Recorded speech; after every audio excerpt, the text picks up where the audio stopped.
Let's start by removing this wheel. If you have a hubcap, go ahead and remove that. Usually it has little plastic caps. With a 19mm, you can remove those and then pull off the hubcap. Mine isn't here, so I'm just going to use my 19mm socket, remove all 5 of my lug nuts, and then take the wheel off.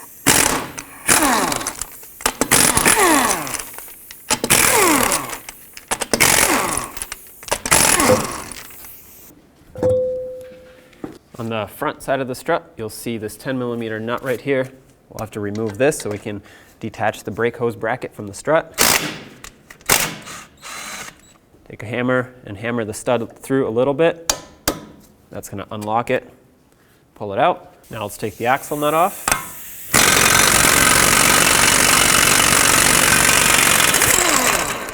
By the way, this was a 36mm socket.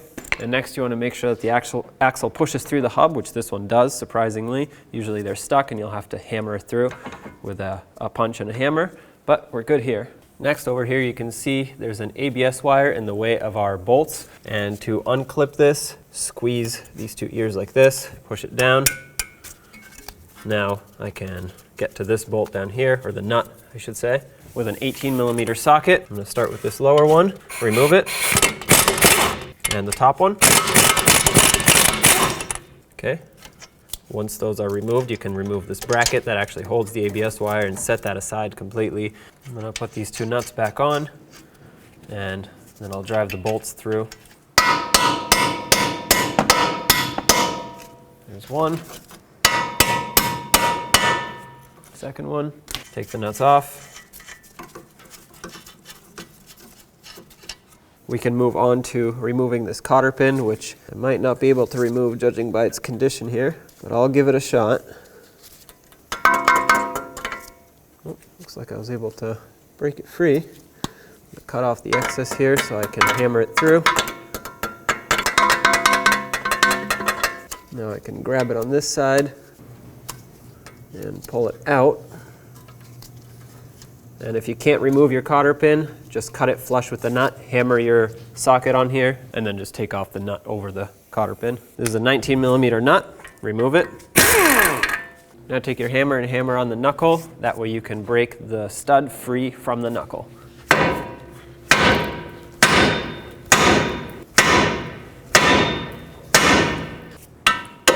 There we go.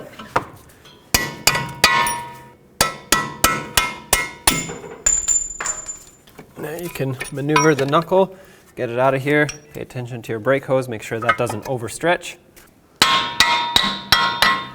Now you can grab the axle, slide it through, slide it out. Make sure that the knuckle stays kind of in this position so that nothing gets tugged.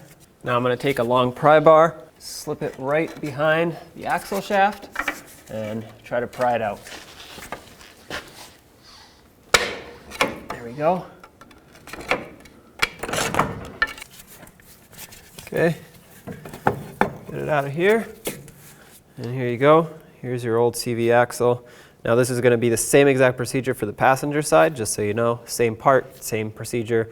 So let's get the new one in. Take your new axle, slide it through, line it up with the splines on the transmission output shaft here, and just try to press it on. At this point I'm going to take a large rubber mallet and tap it in.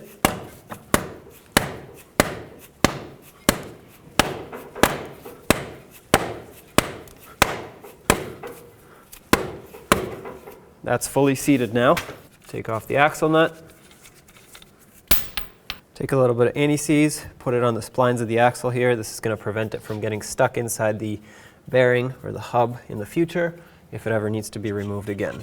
Now grab the axle, slide it through the bearing, push this up, and bring the knuckle to line up with the strut. The bottom hole is going to line up first, so send that bolt through. Now make sure that the axle is actually pushed through the hub, which it is. Push the knuckle back and put the top bolt in. There we go. Start them in fully.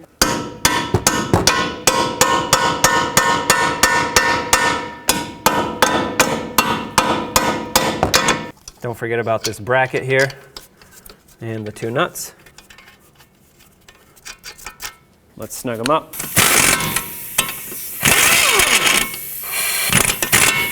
And now torque them to 89 foot-pounds. Press it down and put the castle nut back on. Snug it up. This new one is an 18 millimeter, 18 foot-pounds. And now you want to make sure that the castle nut lines up with the cotter pin hole. And mine almost does, so I'm going to go a little bit more. I know you can't see it, but trust me, you always want to tighten, not loosen, to get these lined up. Put the cotter pin through, bend it over, and this is what's going to lock it in. Let's put on the axle nut. I'm going to use my air impact to bottom this out. That way it goes faster, and then I'm going to come back and torque it to 159 foot-pounds.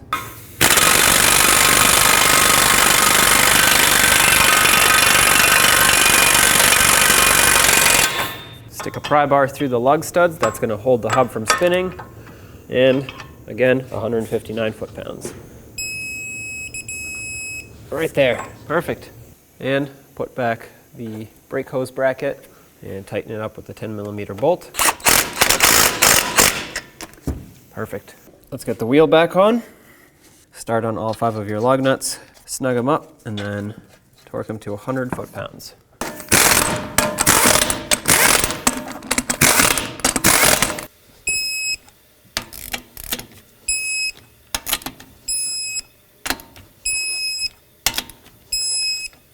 And now if you have a hubcap, go ahead and put that on as well.